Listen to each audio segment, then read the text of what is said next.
Good evening, everyone, and welcome to the Somers Town Board regular meeting here for Thursday, May 12th, 2022. Before we start the meeting here, I'd like to start with the Pledge of Allegiance. I pledge allegiance to the flag of the United States of America and to the republic for which it stands, one nation, under God, indivisible, with liberty and justice for all.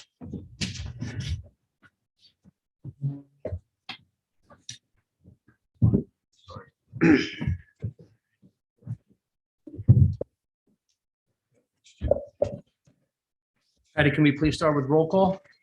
Councilman William G. Faulkner. Here. Councilman Richard D. Quincy. Here. Councilman Anthony J. Sirica. Here. Councilman Thomas A. Garrity Jr. Here. Supervisor Rob Sgrano. Here. Okay, I'd like to make a motion to start with public comment. Second. All in favor? Aye. Anybody here for public comment? Yep. If you would just come up to the podium here, state your name, and try to keep it to 3 minutes or so. Oh, wait. Hi, Barbara Tepper. Speaking as the president of the Board of Trustees of the Somers Library, I want to say, whoa, we got a car charging station in the parking lot. Whoa, we're moving forward into the 21st century. Thank you for moving forward on that. And on the issue, and also now as a resident of Heritage Hills, Unit 714, which used to be Bellflower, but now it has no name. And we would really like to see the names restored and expanded because it is such a huge development. And I can't tell you how many times I have been stopped when I go for my little walk. Can you tell me how to get to 966? And can you tell me how to get to this unit and that unit? And without street names to tell them where to turn, it makes it impossible. So I would like you to take that under consideration. Okay. Thank you. Thank you so much. Is there anybody here for public comment as well? No? Okay. So I'd like to make a motion then to anybody on Zoom out there? No? Okay, I'd like to make a motion then to close public comment. Second. All in favor? Aye. So moved. We're going to, the approval of minutes, we'll worry about that next month. And then Patty, can you give us the department reports? Yes, I have reports from the town clerk, building inspector, zoning board of appeals, plumbing bureau of fire prevention, parks and recreation, planning and engineering, tax receiver, and director of finance. Okay, great. Go to the business of the board here for the town board. So first, let me give us an update a little bit on the COVID-19 and where do we stand. Currently, there's 189 cases in the town of Somers. That is 17 new cases. That is up from 57 cases from last week. And we have a cumulative here in Westchester County of 5,346 cases. So we've seen a little bit of a spike. We were hovering right around that 100 mark or so, 125 right around there. We've seen to go up a little bit in the past couple of weeks. Hopefully we can turn the corner and start heading back down here. Hopefully this nice weather will people be outside and separated, and it'll help get it to go down a little bit. I agree. But again, Mr. Supervisor, from what I'm understanding and from what I'm reading, the numbers are going up, but luckily the death rate is not. We haven't seen, we haven't started to see anything like that. So that's good news. Yeah. They did. No, Okay. no. Just upstate, I know that the numbers are going up, Yeah. and we're taking a trip up there and keeping track on those numbers. Yeah. So hopefully we'll start seeing the corner turn here a little bit. Next up, I'd like to bring up Department of Highways update from Nick Devito, our Superintendent of Highways. Love doing this. Evening, everybody. Love it. Just want to touch base on a couple things. I'm going to start with the condition of the state roads in our town, which is something that my office fields an awful lot of emails and telephone calls a day on. So just to be clear, any numbered road is not a road that is maintained by the town of Somers. So that being said, obviously we have some kind of deplorable conditions on some of our state roads. We've been lucky enough to work with the state to take care of Route 100 and a section of Route 139 in the past few years. However, 202, 118, 35, real bad shape, like real bad shape. And I just So like the when you say residents take care of, you mean repave? maintain, pave, patch, whatever it is. We are diligently trying to speak with the state to, in order to hopefully get them to move forward with repaving and resurfacing some of these roads. What you'll see them do is what we call drag boxing. So if you ever drive down one of these roads and you'll see like the tire lanes look like they've been redone, it is a terrible, terrible, terrible fix. Like what that does is it traps water inside of those drag box lanes and essentially in the long term makes for a bigger problem. So like water is what ruins our roads. That's anytime you see a pothole, anytime you see any kind of like undulations in the road, it's water that does that. So when they drag box the roads, they're basically making it a bigger issue than it was initially. It's a temporary fix. Within 6 to 8 months, specifically one winter, you will see that turn into something way worse than it was before. So I would just, like it to be noted that those are not our roads. We do not maintain those roads, and we are trying very, very hardly to work with the state in order to get those roads repaved. Nick, when they do patching, I know we spent money and we got a hot box to do our patching, so we're using hot asphalt. Do they use hot, or are they still using cold? No, they do. And the only time we really use the hot box is during the winter months. And, most of the asphalt plants are closed during those months. Down in Mount Vernon, RCA is open. So that's where we go. Okay.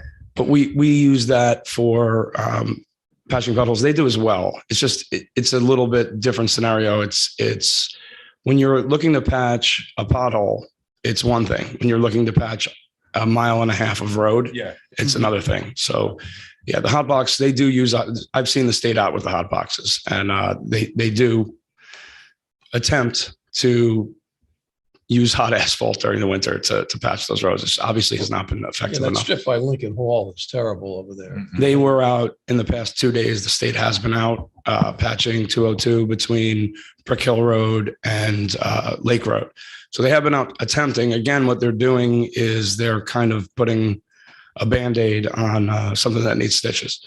So it is what it is at the moment. And we are still, again, working diligently to try to get the state to move forward and spend some money to fix the roads that are in the town of Somers. And as you know, in my real life, I travel around New York State, all the way up to Plattsburgh, over to Binghamton. I had heard that. I heard that. And I will say that it's the same everywhere. It's crazy. I mean, you use Waze, and every 2 miles there's somebody saying pothole ahead. It's got to be some sort of a collective effort to do that, because it's just terrible everywhere. Absolutely. Nick, I know that the town in the past, at least it's sort of a triage system of this. Roads got to do it now, here if we can, and then this is going to have to wait. To your knowledge, does the state do that also with town roads and let you know about that? I couldn't speak. They do not let us know about anything basically that they're doing. That just doesn't seem to be right. I would tend to agree with you. There's a lot of towns, a lot of highway supervisors, none as good as you, we know. But I mean, who knows the roads better than you? And you get all the calls.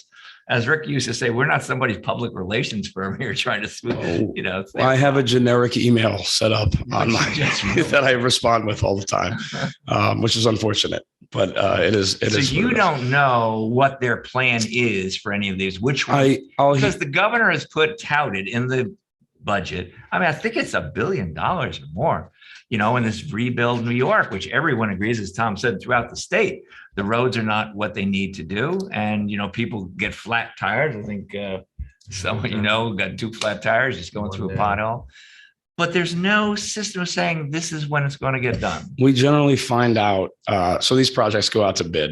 So when the state goes out to bid to pave a road, that's when we find out.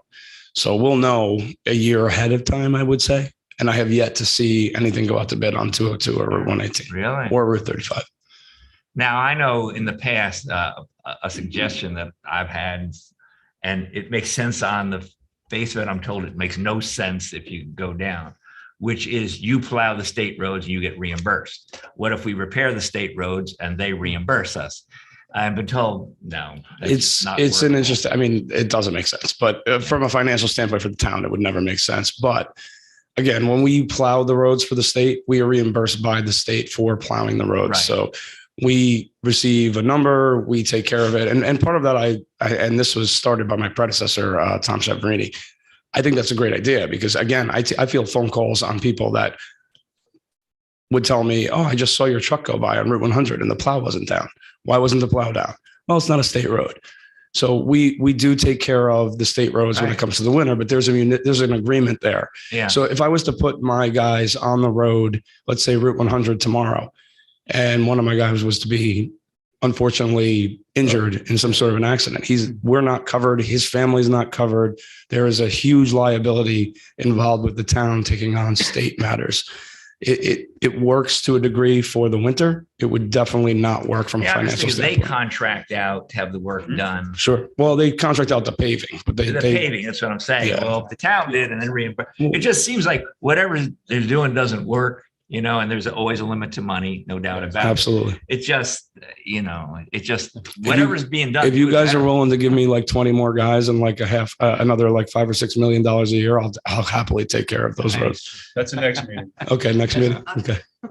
One other question. Do you know, I was in a meeting, I don't know if Tom was there, Rick Marcy was there, with the DOT, when they're talking about in front of the high school and whether they want to put a roundabout, and everyone agreed that's not going to work in front of the high school. Let's put the light in. And it's worked fairly well.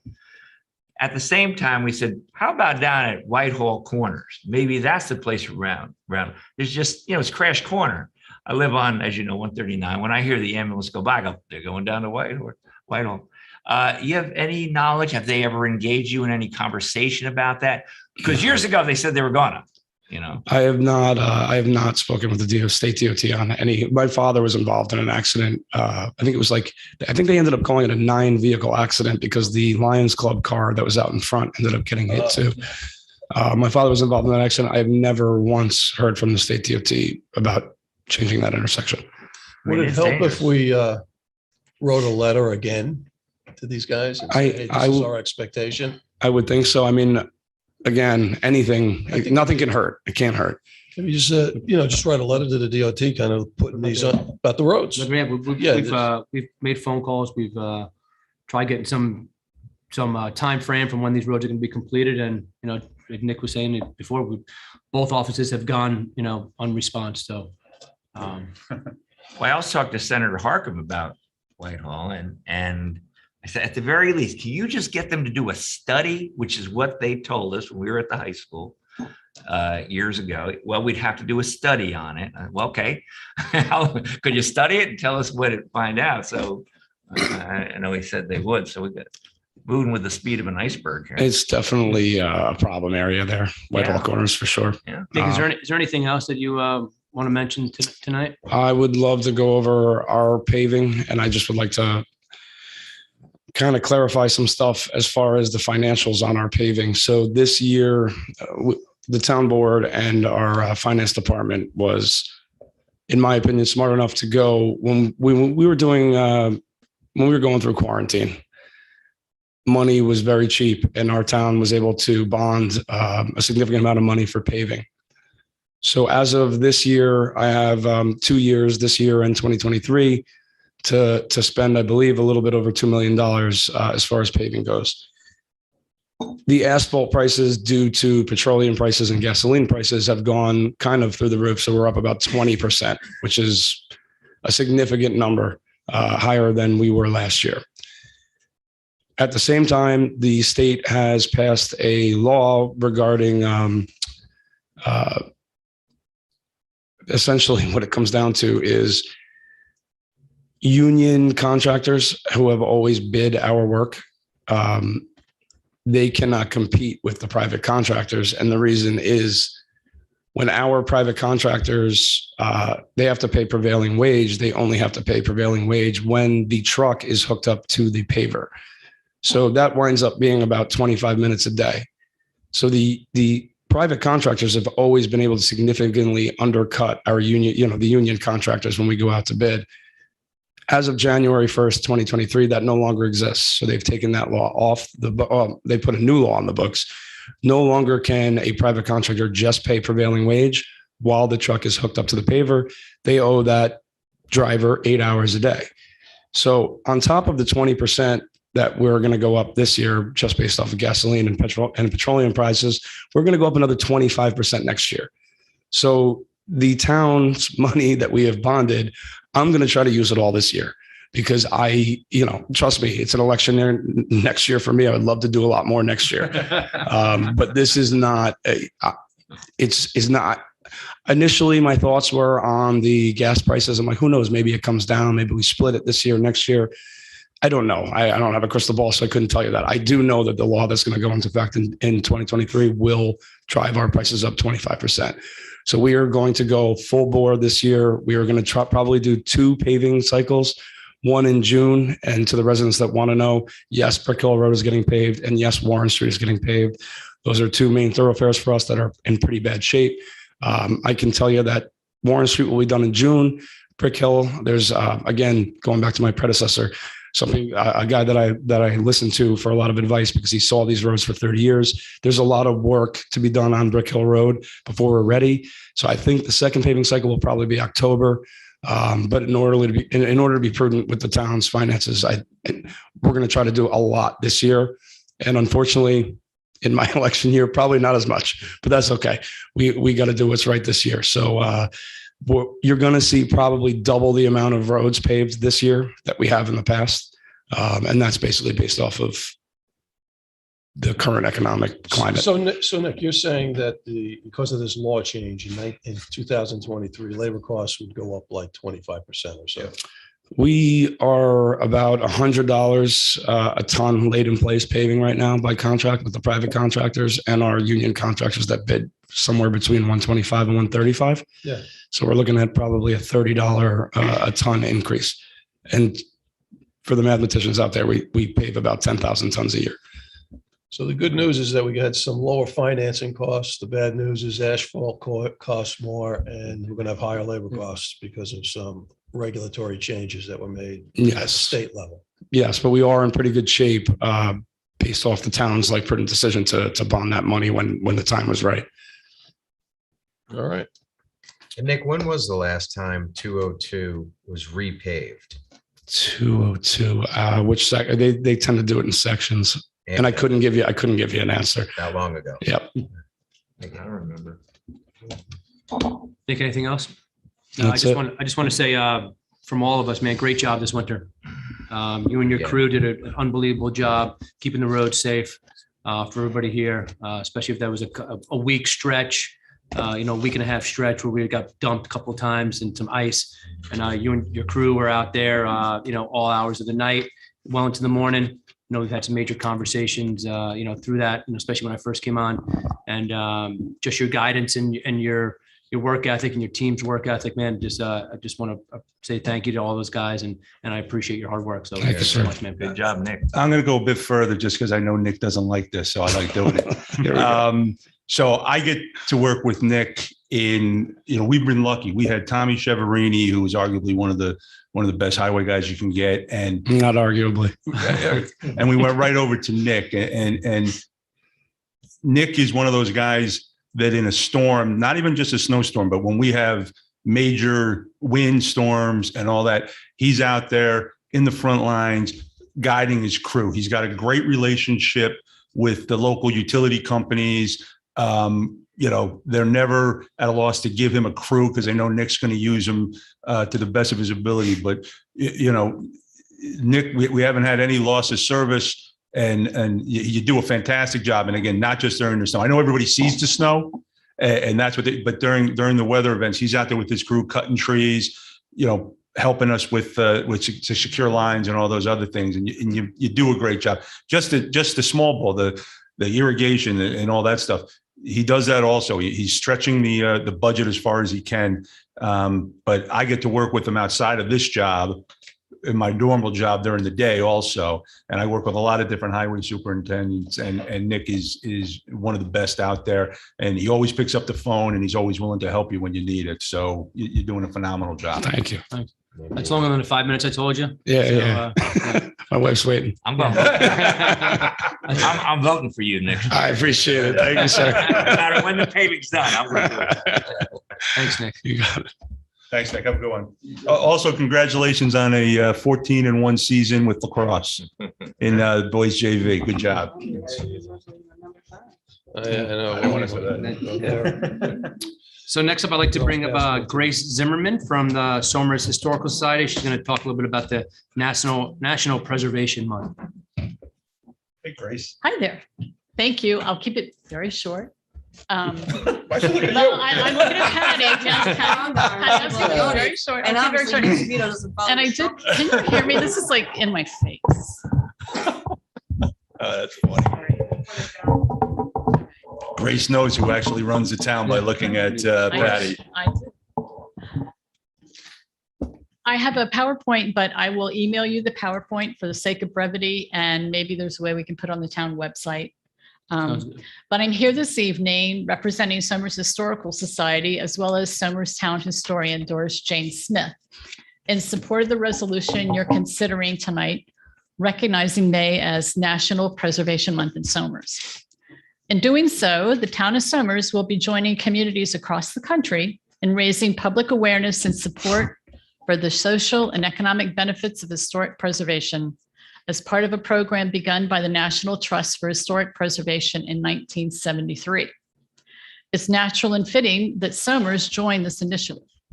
Our town government has supported historic preservation for decades, beginning with the acquisition of the Elephant Hotel as the seat of government in the 1920s. Since that time, the town of Somers has built a portfolio of historic buildings, beginning with the Wright Reese Homestead in 1967. Today, that portfolio includes 3 National Register sites and 1 National Historic Landmark, all maintained primarily through our taxpayer dollars, by some estimates more than $1 million. That would be for the entire term that we owned those buildings. Not a year. Not a year, not a year. Yes. An equally important preservation effort was the recognition by the town of the historical significance of the 56-acre Somers hamlet, of which the Elephant Hotel, St. Luke's Church, and Bailey Park are focal points. In 1978, the town went further, amended its building code to reflect that significance, and maintain the district's historic character by creating the Business Historic Preservation District, commonly referred to as the BHPD. In a further step, on behalf of the town, the late town historian Florence Mickey Oliver sought and gained National Register status for the Somers Hamlet, as well as for the Elephant Hotel. That she gained National Landmark status, which is a step above National Register. And finally, most recently, the town has incorporated all the aforementioned preservation efforts into its current master plan. So, the theme posed for National Preservation Month this year is People Saving Places.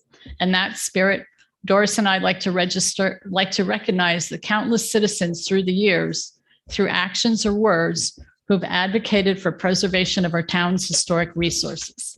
Some names are familiar to us: Carolyn Wright Reese, Nancy Bailey, Otto Kegel, Christine Bishar. Others you may not recognize and include Somers Boy Scouts, Somers Girl Scouts, other civic organizations, including my own Somers Historical Society. So in the spirit of National Preservation Month, we'd also like to salute all citizens who've contributed their ideas for the future of Bailey Park and other properties within the Somers Hamlet National Register District, of which there have been numerous in the last few years.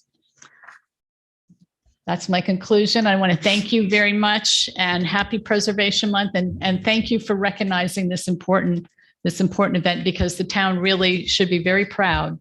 We all should be very proud of what the town has preserved through the years, and private citizens as well. Many we know, and many, probably more that we don't know, who have done tremendous things to their private homes. And But that's it. Grace, Thank let me you. say, when people say historic society or anything, they're thinking of you and Doris Jane. And that's everything that you do is all out of the goodness of your heart. So we're lucky to have you. Well, thank you. And just for those who are watching, just in case you don't hear it during the normal agenda, the declaring it National Preservation Month is in the consensus agenda. So we're not missing it. Oh, no, that's what yes, I'm okay. sorry. So I I just want to let people who are watching know. Good. Okay, do you want? Okay. And actually, real quick, just one quick Yes, question. Are we sure. going to have some music this summer again? Yes, we Okay. are. Summers, Saturdays in the parks, 2 at Mount Zion Church, 2 at the Wright Reese Homestead on the lawn, and 1 on the Reese Park stage, summer concert. So we can have people see the sites and Very learn nice. to appreciate it a And little more. we'll put that on the website. be Grace has been great. nice enough when she's out of town to let me sort of Send host you them. those dates. So Yeah, because I try to go to all of them, and it's just a lot of people show up, and when it's a beautiful day, there's nothing better. And you get to see the ones at Mount Zion. You get to go in and check out the church, which a lot of people don't know that they're able to do that. And this year we're moving to the Wright Reese Homestead, which we're opening the first time since COVID shut down. So it hasn't been open in 2 years. So Excellent. we're at 2 concerts there, and we're going to be open there again on the 25th, on Independence Day, June 24th, I guess is when we're celebrating. It's sort of Independence Day. So June before 24th. Independence So- Day, Somers Independence Yeah. Day. Somers Independence. Well, We declared our Yes. independence. We could do- and the rest of the yeah, country followed. We were ahead of the Days curve. later. That was But it. thank you, Grace. For so everything thank do. you. Thanks, Grace. All Terrific work, Grace. Thank you. right, next I'd like to bring up Plumbrook Realty to give us a conceptual presentation for Route 100. I did not show any of these people. Okay. But hopefully they heard the message from Patty. Yes. Thank you. Thank you very much. You only strong on people you know. People have to roll. I just heard that they One in the same. she wanted to be concise for your benefit. Yeah, I'll move out of the way here. Yeah. Maybe Yes. sit down there. maybe. Same thing, Oh, same thing. same thing. Oh, okay. Same Yeah. thing. Got it. We had submitted to the concept plans in advance of tonight, and we prepared Got it. a short Okay, slide great. deck for Thank your review. So good evening, Mr. Supervisor, members of the town board. Brad Schwartz from the law firm of Zarin Steinmetz in White Plains. Joined tonight by Charles Krieger on behalf of Plumbrook Realty, the owner of the site, as well as the project engineer who's setting up the PowerPoint.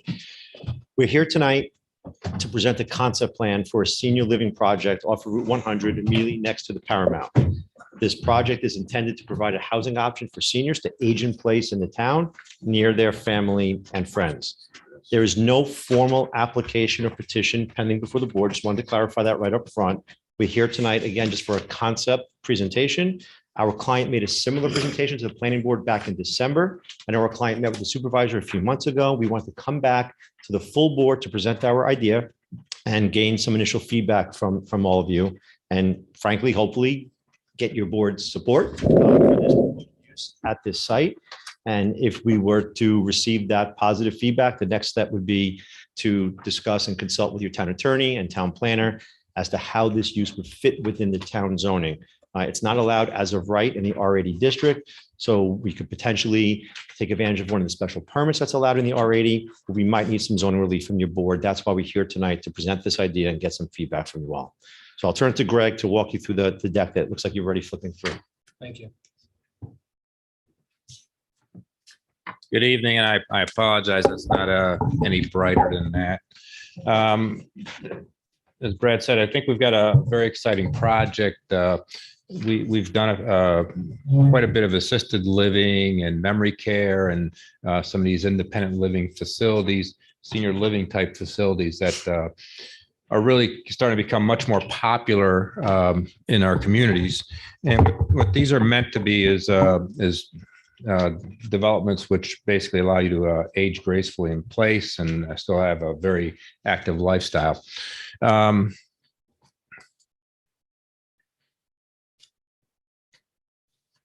So existing conditions on the site, it's part of and it's part of the same site as a Care Right Paramount at Somers facility. Same owners, same principals. It's a separate company. It's a new venture that they are going out into. And anybody that's familiar with them, they've been doing this since the 90s with the assisted living memory care. They've got some adult daycare facilities there in 4 states, somewhere around almost 25, 26 facilities. And like I said, this is adjacent to that site. It's a whole separate entity. It's a whole separate concept, but there are some synergies there. The total acreage is 44.3 acres of the site that we're talking about. It's to the south of the existing facility. It originally was a 90 some odd acre parcel. It was subdivided back in the 90s. For financing purposes, and the current facility or the current land that we're looking at has some characteristics that everybody's familiar with. Probably there are some Army Corps wetlands and some DEC wetlands on the site. The facility does have its own water and wastewater plant that we're going to be looking at expanding. We're actually upgrading both of them right now. But if this project went through, it would utilize those same facilities, but would be expanded. The project is in the East of Hudson watershed, so it's going to require enhanced stormwater and also. Before you go to the next slide. Yep. And you can't really see it on there.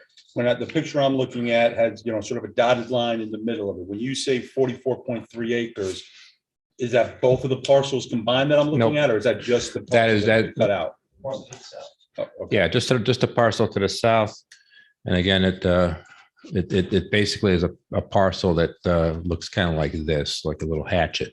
The original parcel was the 90 some odd acres, and then this parcel here is the one we're talking about. It is heavily wooded, has a pond, large man-made pond, and what I would imagine is a former farm field area that is just kind of a meadow. Yeah, angle flies in the back. The zoning for the site is currently zoned R80. As I said, the adjacent parcel has the existing Paramount Somers facility, and the parcel, both parcels combined prior subdivision were zoned for under a special exemption for congregate care housing. So the adjacent parcel has that designation currently. Overall, I said 44.3 acres. It's about 6 acres of wetland, both Army Corps and DEC wetlands. The pond is an Army Corps wetland.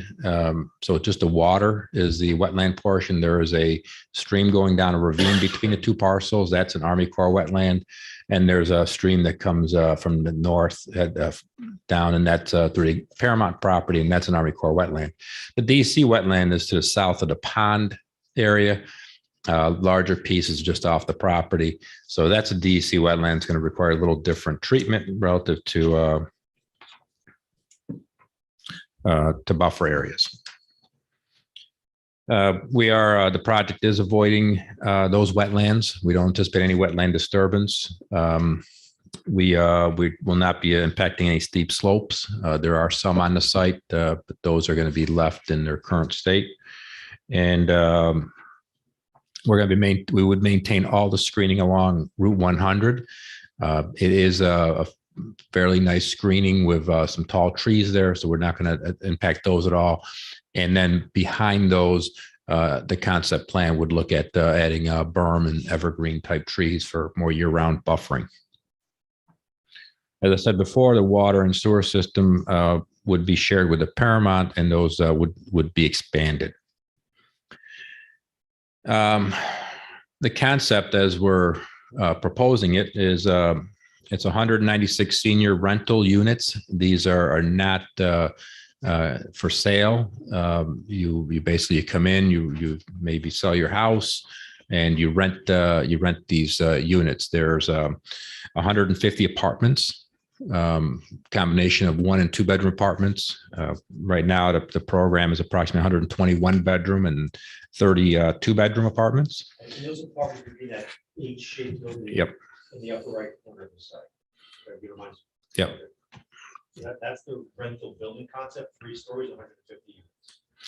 And then there's a plan includes 23 patio homes. They're duplexes, so it's a total of 46 2-bedroom, single floor patio homes. Parking on the site. Each patio home would essentially have 2 parking spaces, one in the garage, one in the driveway. They would be set back enough so that if a car's in the driveway would not impact the road or sidewalk that's adjacent to the house. And then the facility would have approximately, I think, just over 100 parking spaces, which is in excess of what is recommended by ITE. And that would include for both employees and staff.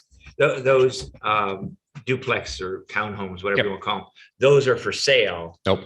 Everything's rented. Everything is rented, The yep. apartments and these. Okay.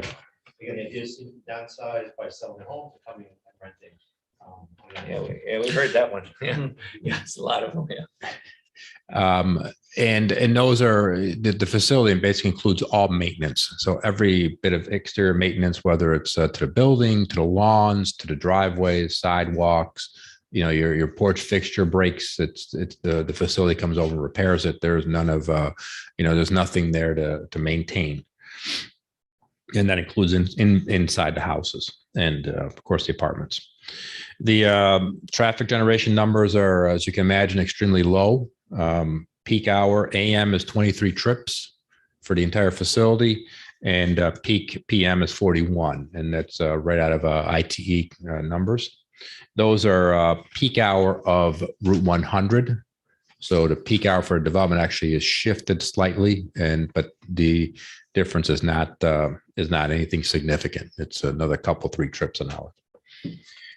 It's meant to be an age-in-place facility, senior living community kind of thing. It's definitely meeting market demands. These are very well received, very high demand for this type of a facility. Some of the amenities that are provided, and these are provided not only for the apartments, but also for the patio homes. There is an on-site management office. There's indoor and outdoor recreation, both with the apartment facility, but also walking trails throughout the site around the pond and that sort of thing. There's on-site security, entertainment facilities, common dining hall in the larger building, food service, on-site walking trails. We've got some plotted on there that you'd see if with the bigger plans, especially if it had a bigger projector.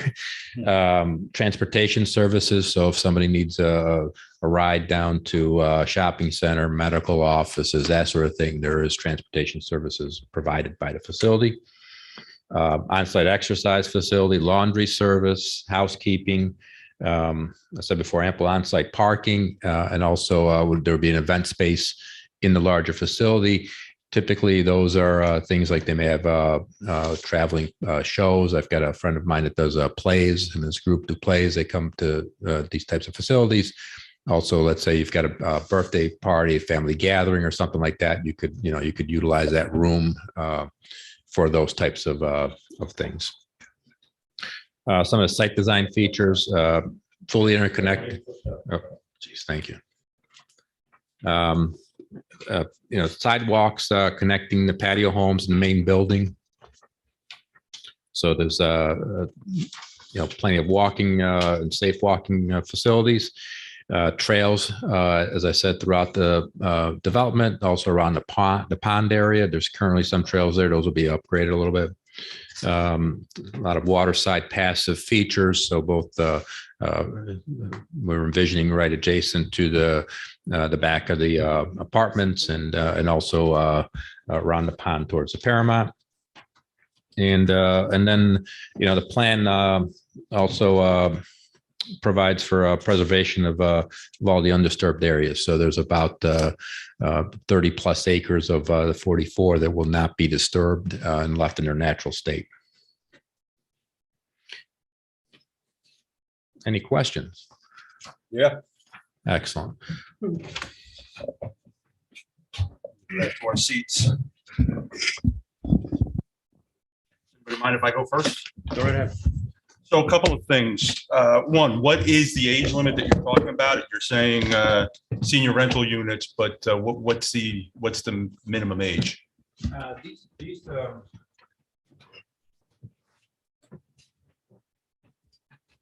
These developments cater to over 65. Predominantly, they're in 70 to 80 plus year range. But is there going to be a written minimum age when you're renting them? Or is that who you're marketing it at? Because of That's what we're marketing. I'm not sure what the legal limitations are and what we can and can't limit Right. there. Well, I know there's we have 55 and over places and we have 65 and over. There's age restricted, age targeted. I would say this is just a sort of blanket statement. maybe on the mic so everybody can hear you.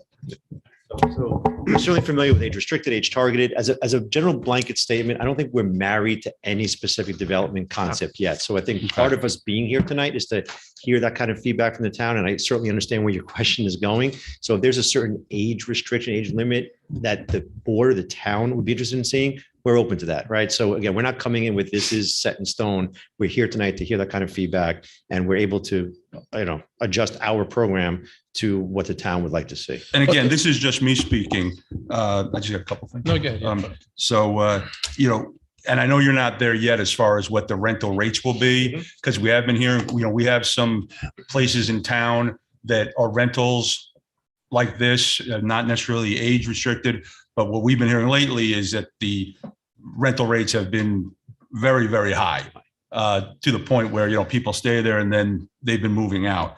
One, in my opinion, one of the stumbling blocks I see on this plan, and Roland, if you can correct me if I'm wrong, I don't believe in town we have any 3-story residential developments.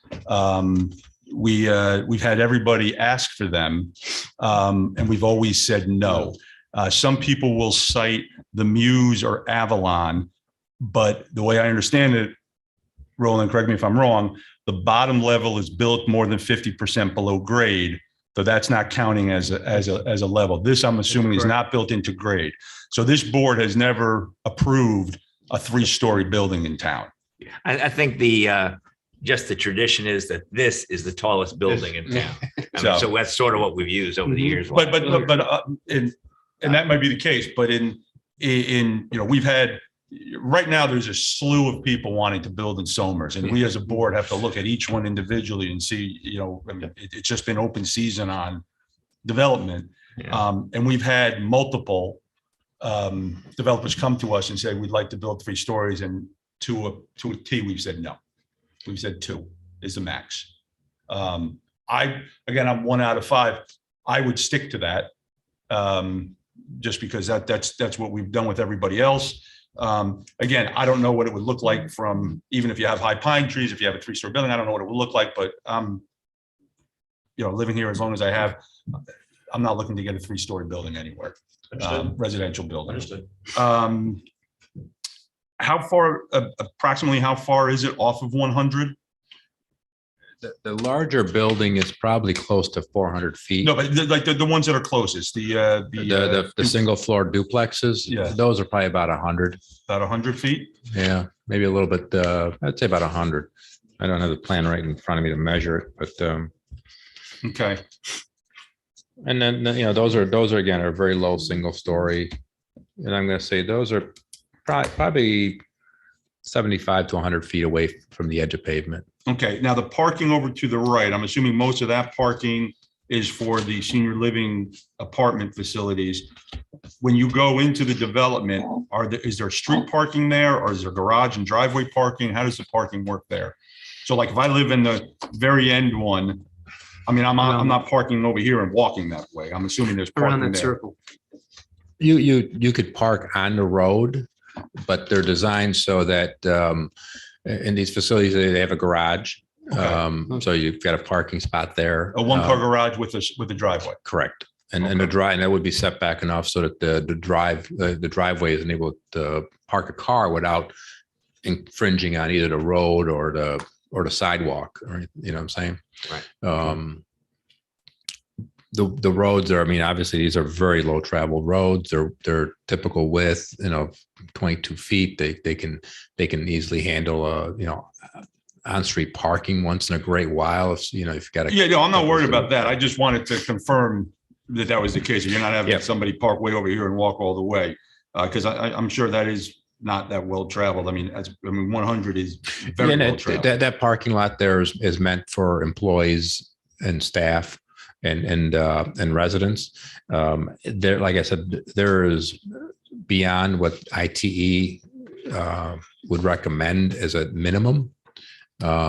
We would be amicable to looking at banking some of that parking, and then, if we need it, we could come back for it. These facilities typically have shortages on Thanksgiving, Mother's Day, that sort of thing, and what's there is probably perfect for that. And what sort of, how many employees normally will be staffing here? I've got to get the exact number, but it's probably around 30. Around 30? Yeah. There's a lot of services there that get offered. But yet the peak AM trips are only going to be 23? That's yes. And those employees they don't have shift changes or come all at once. And so if there's people there prepping food and that sort of thing, they're going to get there earlier than, say, the housekeeping staff. So it's not like a 30 people coming at once. And that includes, people changing shifts at, between night and daytime, that sort of thing. Okay. So go ahead. Anybody else? And one of the things that the senior living facility, Yep. right? And in general, that's what the development is. Is any of this earmarked for assisted living? No. So none of your typical assisted living type services like therapy or nursing or anything like that is contracted through the facility. Now, if somebody wanted to have a physical therapy come in and contract outside the facility, they can do that. But it's not meant to be an assisted living facility. Okay. So I was originally thinking. So it won't be licensed that way. Okay. So I was thinking somewhat like a concept where it was like assisted living, and as one ages and needs more permanent care, they may have access to permanent care here. That's not the business model? It's definitely, that door is open. I'm saying, you may have people that are living here whose partner is next door, type of thing. So you're saying, Yes. when you're saying, you mean moving. You mean over the Paramount? Yes, Sorry, I thought you were exactly. from here. Yeah, Okay. moving over Maybe to it's Paramount. from- In some business models, you might sell your home, turn over your funds to the facility. You would get, you get care as well as room and board, and have access to all the amenities. And then as you age, you have a reservation to something that maybe more. There's a That's facility. not that. There's a facility similar to that in New Paltz. Okay. Which has a similar components to this. The business model is not like the New Paltz one where you kind of buy into a long-term plan. You own the New Paltz, or you run? No, the New Paltz? no. Oh, it I'm just saying there's a exists. facility similar to that at New Paltz. In case for wondering. in case we're Yeah, looking. no, we're doing one. We've done like these for like manor care and stuff like that. We're doing one in upstate New York in Syracuse, where the developer has a memory care. Now we're doing an independent assisted living, and then the next component is this exact type of a development right next to it, and it's all one big campus. They're not tied in like you're saying, where you buy in and you're guaranteed everything, and no matter if it's a year or 20 years, something like that. That's not the business model they're looking at. So I was keying in, you had mentioned synergies, and I'm sorry, what type of synergies do you see here that in your presentation? Well, they're going to be connected via pathway. They're going to probably have a fire loop in there, that sort of thing. The ponds are shared. Okay. These facilities, we've got a friend of ours up in Syracuse. She's in a facility similar to this concept, Okay. similar to this, and she's in an apartment. She's got friends in a townhouse, and she's got friends in the assisted living portions too. And they all kind of, go back and forth, but it's not shared. The synergies are things like the water, the sewer, Got and it. there is an interconnection All right. between them so that, somebody doesn't have to drive out and drive back in to get there. So the Paramount is essentially going to operate separately from this. There's no Separate management. Yep. Operational things happening. But not the water and sewer. Not the It's like water. shared infrastructure. Shared infrastructure. Got it. So one, you done? Anthony? No, I'm done. Go ahead. Thank you. One suggestion I have is don't call it senior living at the preserve, because we have the preserve. I think it would just be confusing to people in town. There is no Okay. preserve and it's a different part of town, so I would give it a different name. Will do. So it's the same company that has the Paramount. Yes. Do you Well, share? same owners, legal entities are different. Yeah. And do you share the same entrance and egress, or there's a separate one? It No, looks it'll be a like on the separate map entrance. onto 100. Yes. To be a separate one. No connection internally between the two. I can envision there being an access for emergency vehicles. Yeah. To get to the back of this I would think. building. It's just when we get to that, if we ever it's get to that detail. point, I can see that being something that would be, desirable. Just to refresh my memory now, there had been a proposal or discussion a while back of another type of business been planned for the rear of that property, closer to the Angle Fly Preserve. Am I correct? That was way before my time. Yeah, it was some fields and one of those parachute jumping things, Rich. It was Yeah. some trampoline stuff. Okay. Yeah, that's not a, It wasn't approved, I know. Yep. No, I just want to make sure I'm in the same I wouldn't hear. property. This one moved up. Okay, gotcha. And other proposals we've had in town, the town, I think, tries to position itself or thinks of itself as something that tries to do the right thing for the environment, about conserving energy. We have an energy environment committee. And there's been some projects that we've had that have used geothermal or have emphasized solar. Do you have any plans for those types of things that would be on, that elm of reducing greenhouse emissions or using innovative new technologies? Or is that still, that's down the line, and you're just here about concepts today? we're here about concepts, but those things are absolutely on the table. Those sorts of, it's smart energy, it's smart, development. It's it's not only environmentally smart, but it's economically smart. Well, I think it makes them more attractive, but maybe it's just me, but I think it does make it more attractive. And we have ones right down the road from here that they use some of those technologies. Yeah. And a lot of our projects are absolutely, I think it's the future. absolutely. Yeah. Advances, we will incorporate those kind of green. If you're going to talk, you have to come to the microphone. Not just us, the entire world is watching this now. So, you want to talk to This these. is 21st century. So whatever concepts we can incorporate, whether it's LED lighting, power charges for cars, or whatever we can actually incorporate into this facility that would, save on energy and make it work more efficient. We're open to any concepts. The township should know that. Yeah, good. And do you have any, for the people who do live there, and I wouldn't apply to all those people, that would connect them in some way in town? I know you talked about a little commuter bus, that type of thing. Are any pathways, sidewalks, things like that as the town becomes more walkable and more conscious of that? Is there anything that you've envisioned there that connects it with anywhere else in town? Honestly, we'd be absolutely open to it.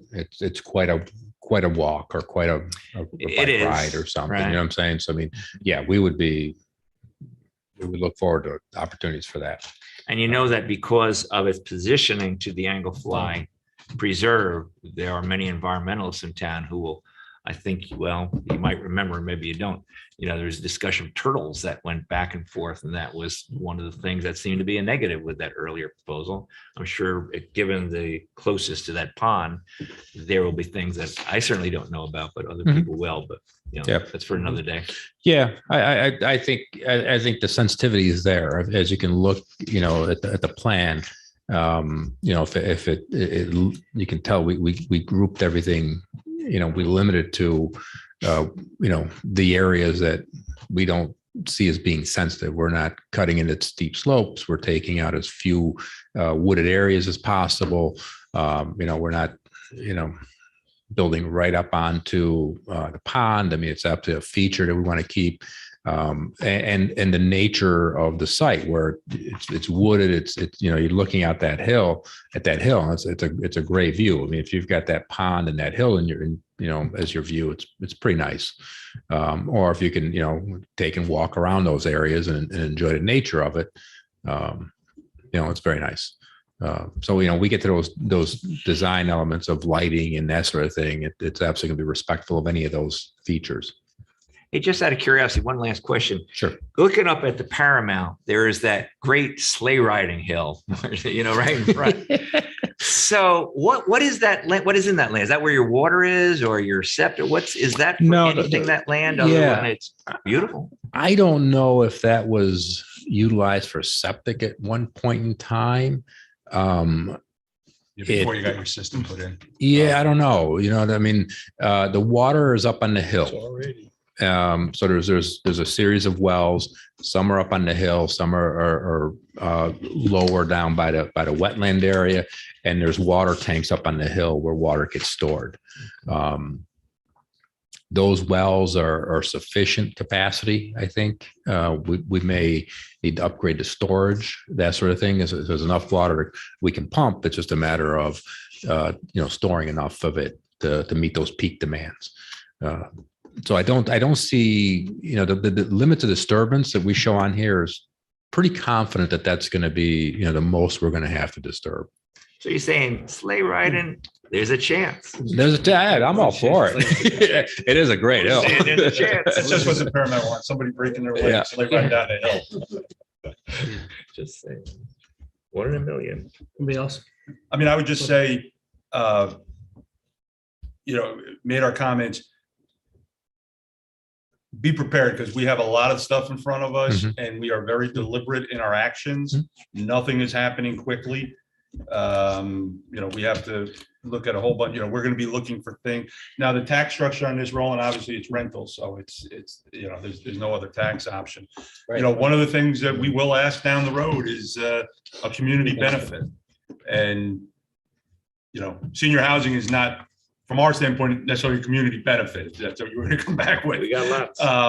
But we'll be looking forward. But this is a process that we're going to go through. And like I said, we've had some that have come in 3, 4, 5, 6 months ago, and we might see some others. But just be prepared. Just to be clear, you don't have to go through a process. Correct. Right. That's Correct. That's a baseline decision that the board has to make. Right. Yeah. Correct. Right. Oh, okay. Did I say it wrong? Well, you made it sound like there was going to be a process. No. I'm We sorry. don't There's no know yet. process. We just have a lot in front of us. And so nothing's happening very quick. Yeah, and we could definitely be respectful of that. I mean, this in itself is a good sized project. Yep. Everybody's brought up some fantastic questions. Some of it I got to get you some more answers on. The 3-story thing, just in the front is anticipated to be 2. The back might be 3 just because of grade change. And we've done some things with roof lines. The buildings don't actually get that tall and they don't look like some monstrosity. The architecture is going to be, I think we include a little bit of snippet in there. You can see kind of that. That's kind of how a 3-story building gets treated. And in a way, it doesn't look like 3 stories, at least in the front. Okay. But those are all units, conversation. Just, 200 units is a lot of units. I don't think any of the other things we're looking at are more than 100. I think they're below that. Yeah. So again, 200, that's a lot of density. This is on 43 acres. Those are on 10. No, one's on 55. And keep something in mind. These are primarily single Yeah, no, I'm just talking about. Single again, these are user, things that- right. these you know, are the things we look apartments at. are, you know, they start around 500 square feet, you know, even the patio homes are probably right around 1,000. These Oh, is that aren't, right? you know what I'm saying? This isn't, you know what I'm saying? It's not something I'm going to rent to raise a couple kids in or something like Yeah, no. that, you know? So it sounds like a lot. The impacts are actually, you know, a lot less than we do apartments all the time. I mean, You know, one thing, if I were an applicant coming here, you know, we always say, you know, we want any project that gets through the process, which is slow and sometimes probably frustrating to applicants, but we want to make sure we do due diligence. But at the end, we have a better town. I mean, that's our responsibility. Is our town better because of this project?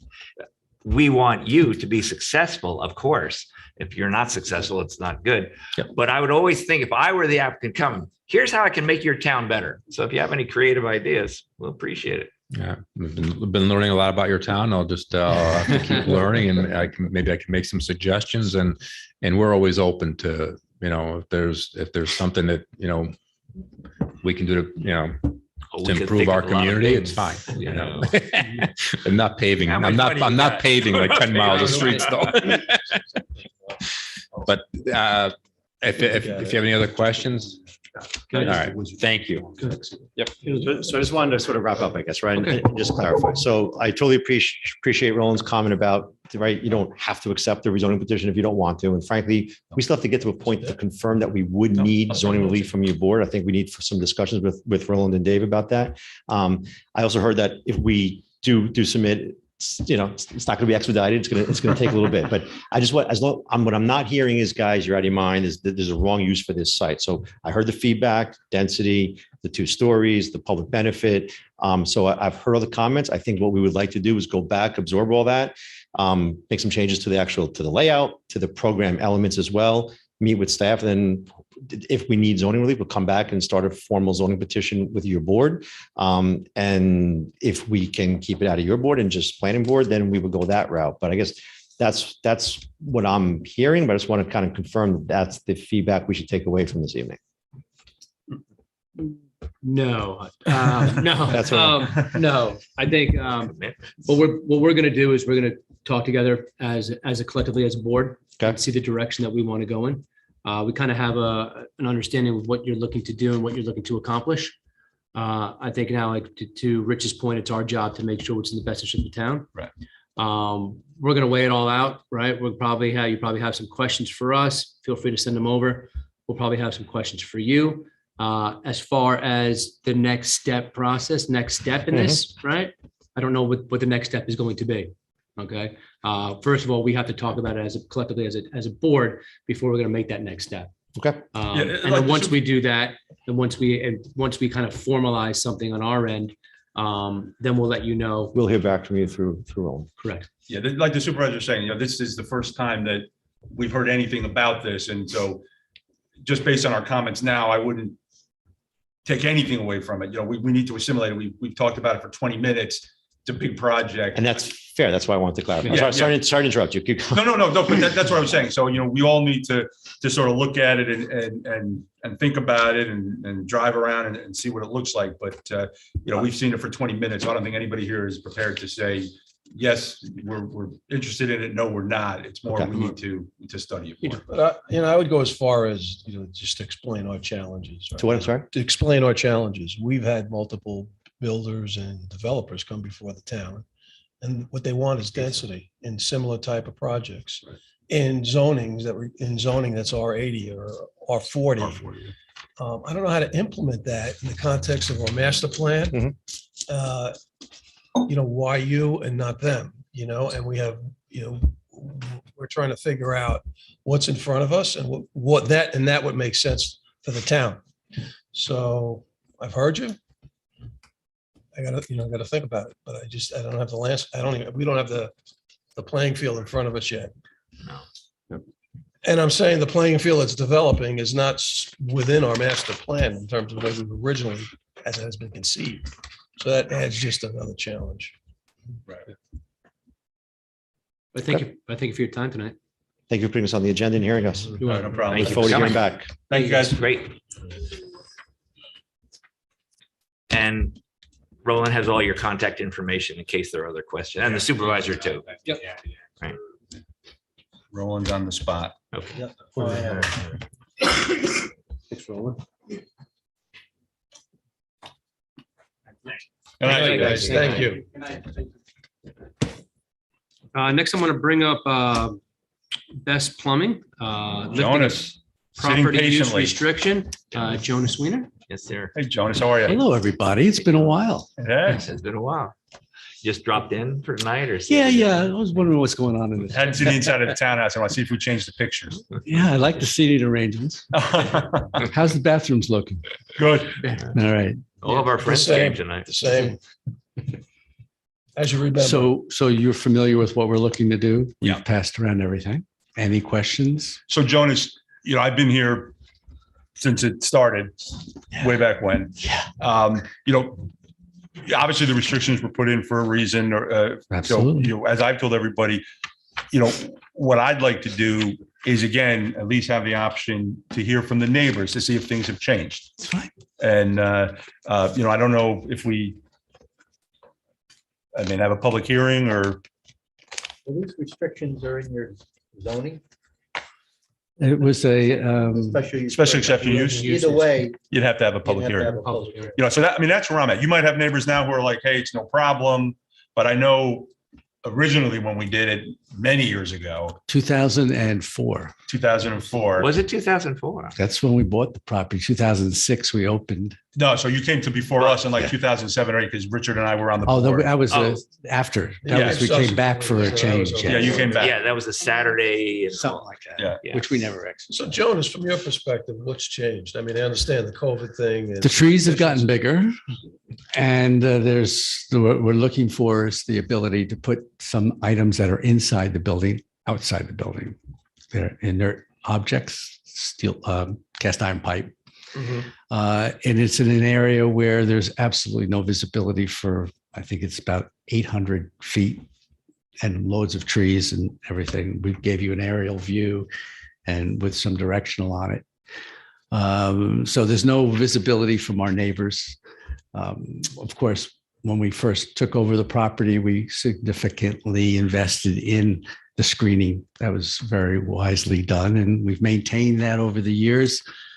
Several iterations of new fences have gone up. Trees have been put in. The place is beautiful. It's 35 acres of absolutely beautiful property. Still have wild turkeys back there and deer and everything else imaginable. So If you were to if you do some of this outside, is there additional noise that No, occurs? no, absolutely not. And again, from a noise perspective, there's nothing. There's nothing that we do out there that makes any noise. We don't manufacture anything. So to the other item, which was changing the business hours for the warehouse and all. Yes. Again, those are trucks coming in and out, or It's really to allow the warehouse to operate 1 hour earlier so that they could come in and get the trucks. Our business is looking to grow geographically. Traffic has increased. We want to be able to get out of this area and into the New York City, Long Island, New Jersey market quicker. That's the motivating factor, because I was wondering why the extra Yeah. hour because. An hour got- makes a difference, as you So know, on what that you got. on 684. So we want to be able to get out. Well, actually, we want to be able to get in there and get the trucks organized for getting out. With the new traffic light that went in, how is everything now with the operations? It's great.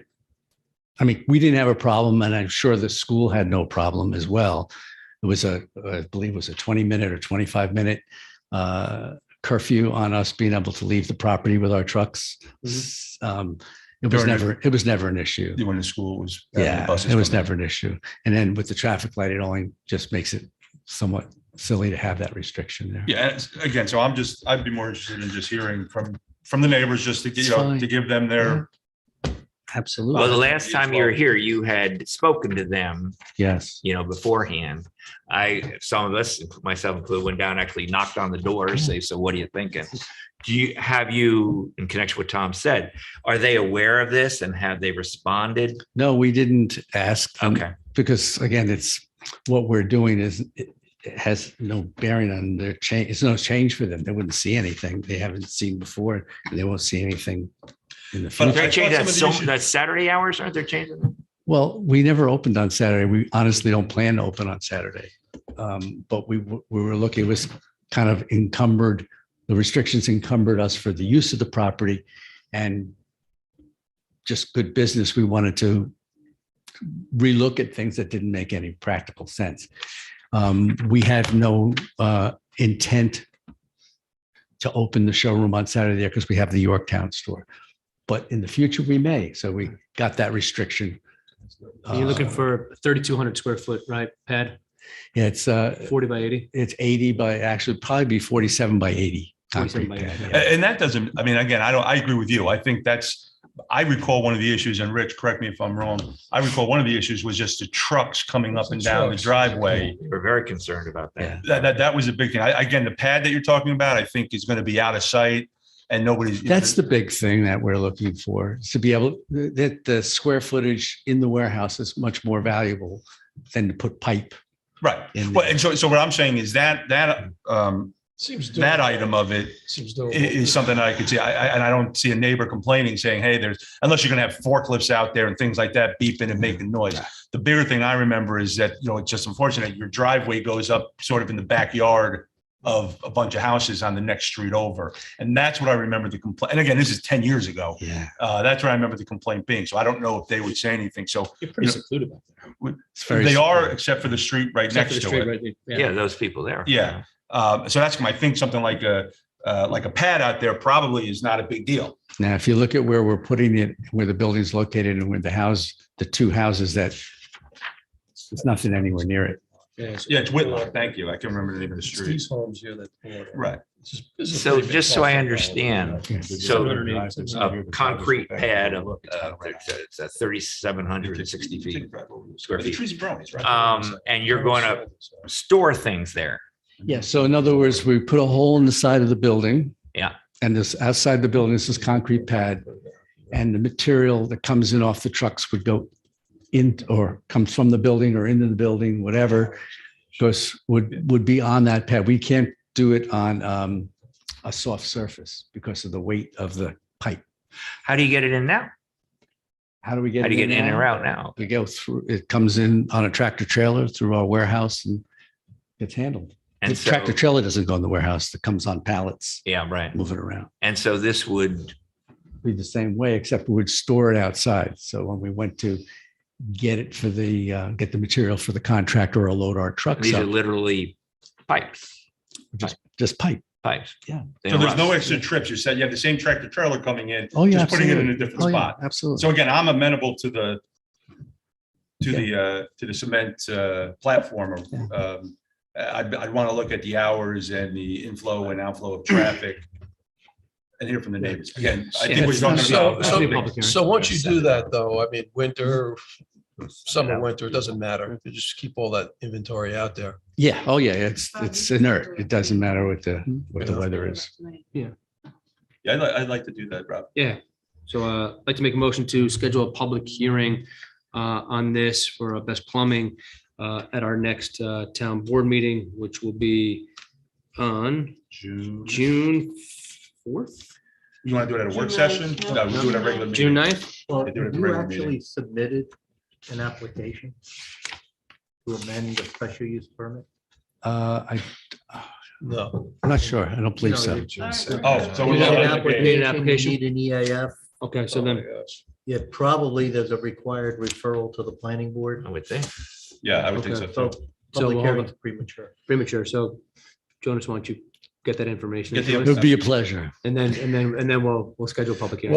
Welcome to government. Is Well, there, we understand. is there a way that, Patty, do we send out notices to those people there who might be interested that, Somebody sends us We're- out. It's It'll not go out for the Patty, but public somebody hearing. sends us. right, is from the planning So- board? Is that where we send them out to? Who sends out those notices? I just want to make sure that they all get noticed that this is going to be discussed, so they have a chance to come. Yeah, it's part of the process. For you. And Oh, you'll I forgot have David's to here. put the sign out. Oh, yeah. We have a good sign maker that makes it. You might have one from 10 I years ago. probably do. It's in the back of the warehouse. So then we're looking at when would be Probably July. July, that's fine. That's Get in fine. there. Probably. If you get us the application, process going. we could put it for a public hearing. We could make Yeah, the thing in the June meeting for July. Excellent. I'll get that. We'll get that right away. Okay. Thank you. Thanks, Jonas. Thank you very much, All right. everybody. Nice to see you. All right. Let's move on to next item here. Authorize the supervisor to execute the Heritage Hills Shelter and License Agreement between the Heritage Hills Society LTD and the town of Somers. I'd like to make a motion to authorize. Second. All in favor? Aye. So moved. Authorize the supervisor to execute the Evoke System Subscription Service Agreement for the collection of fees related to the electric charging station located at Van Tassel and Reese Park and discuss fees, if any, for public use. I'd like to make a motion to authorize. Second.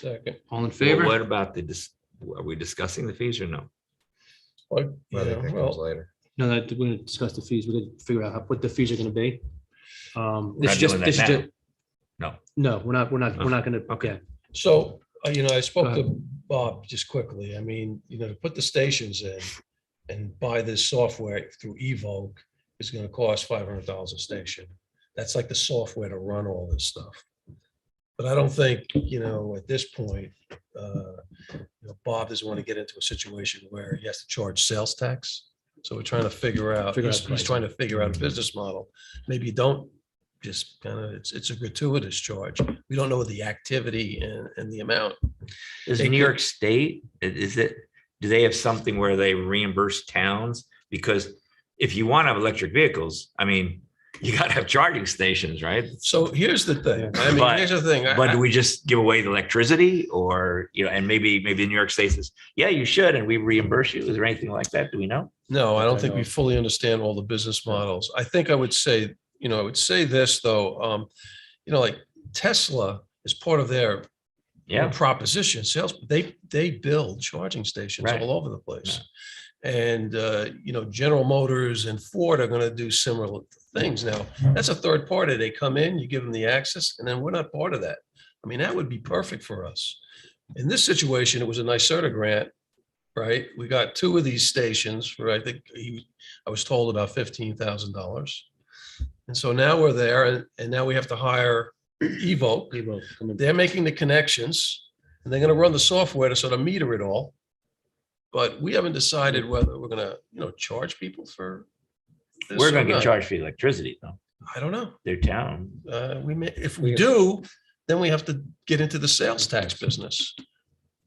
Okay, and this is something that is a bit Well, reticent it's to a do that. problem we're going to have to figure out. We're gonna probably have to figure out, Okay. but it's not as simple as you might think. I was at a meeting earlier this week and heard a presentation from a different company.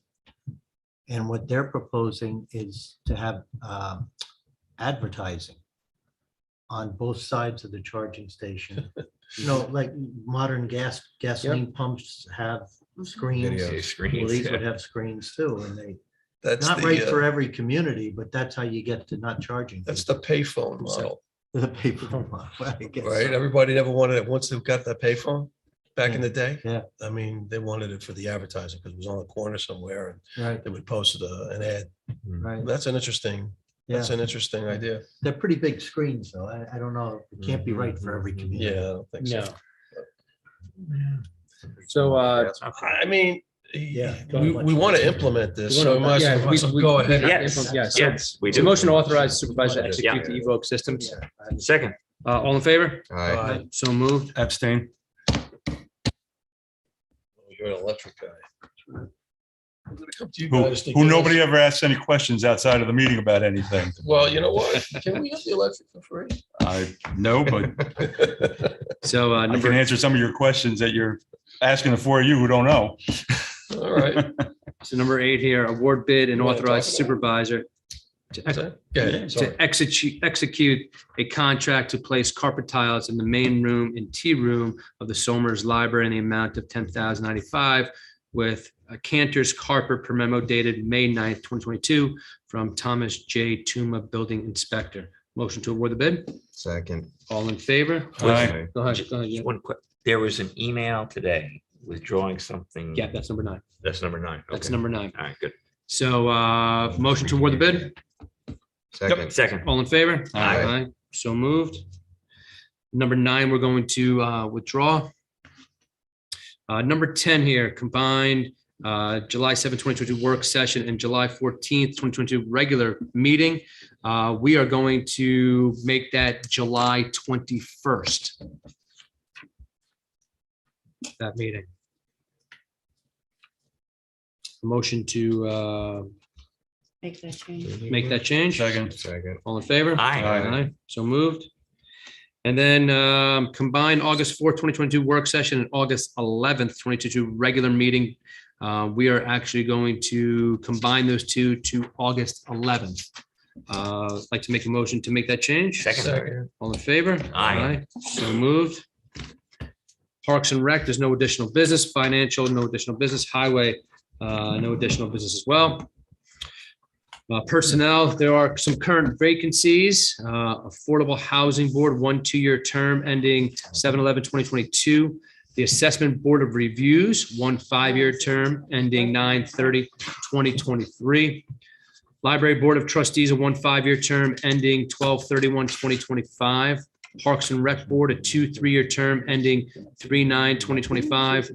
Partners in Prevention, there's 2 3-year terms ending 12/31/2022 and 1 for Partners in Prevention, a 3-year term ending 12/31/2023.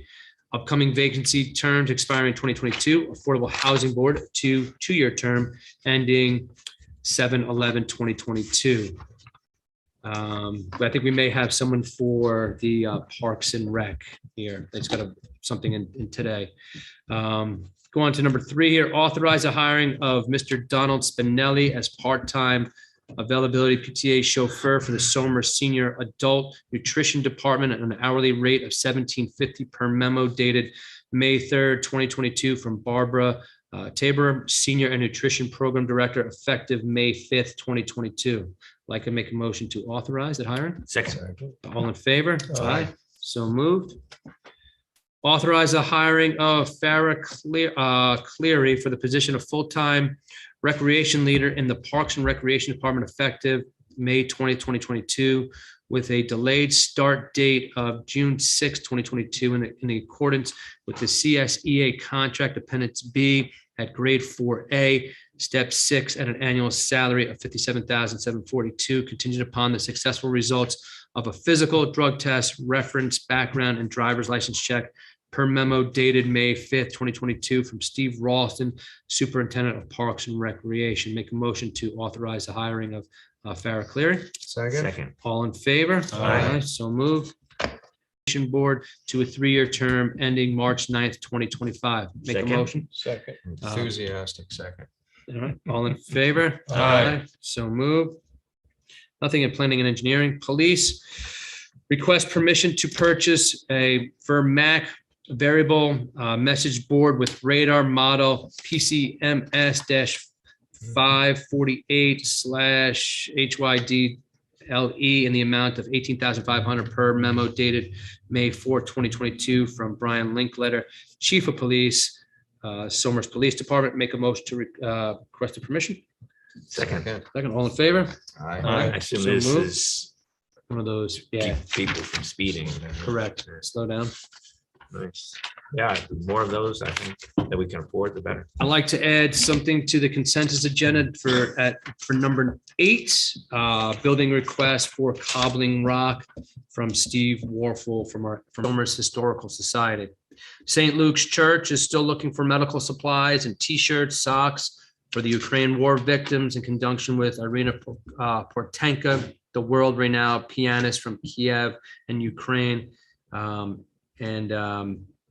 they're looking for T-shirts, large, extra large, triple X, socks are needed, medium to large, and that goes through Thursday. So today is actually the last day, but I'm sure if you drop some stuff off there tomorrow, they'll be more than happy to take it.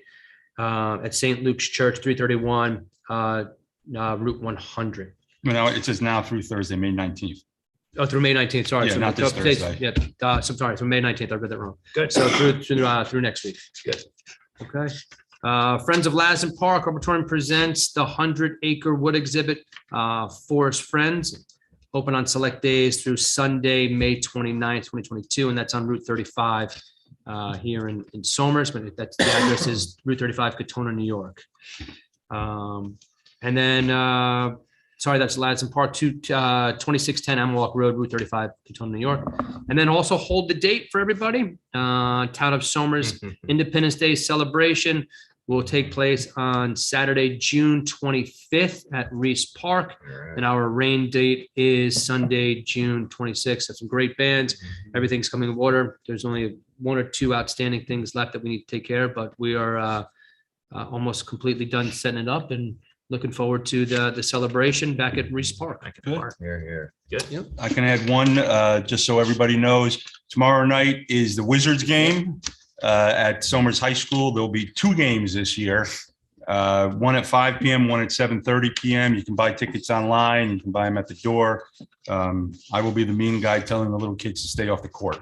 So hopefully they'll listen, but It's a probably great not. show and they're really good at it. Yeah, they do. They do a great job. They've been doing it for years. Yeah. Anybody have anything else? Anybody? Just sort of remind everybody on Tuesday, there's a school board vote. Oh, Yeah, that's right. right. And a budget. And a budget school vote. Right. There are 4 for individuals running for 3 positions, 3 spots. 3 spots. And I think, we always hear, everybody comes out for our elections. Not everybody, maybe, but a lot. More than- But when it comes More to than that. Average. more than Yeah. that, and, it's important that you weigh in there. There's It's very 15,000 important. registered voters in town, and typically speaking, you'll have less than 2,000 who will vote in a school Right. election. Right. So Unless Rich Clinton was running, which Well, he you had know, that- 18,000. they Yes. are, yes. They all came out to, Somehow we got more Not votes him than we're in the again. town. not him again. Not So him. get out there and vote. It's going to be at the, is it the middle school, Middle right? school, middle school gymnasium. So I'd like to make a motion then to close out tonight's meeting, regular meeting. Actually, we'd like to do a real quick executive session, not Right. to return. Not to Yeah. return. Just very quick. Yeah, we're gonna go to executive not to return. Just personnel. Personnel. Do we need the second and motion it? Second. All in favor? Aye. But then we'll make a motion to close out this meeting. That's it. No, that's what it is. That's it. That's what it is. Good night, everyone. Not to return.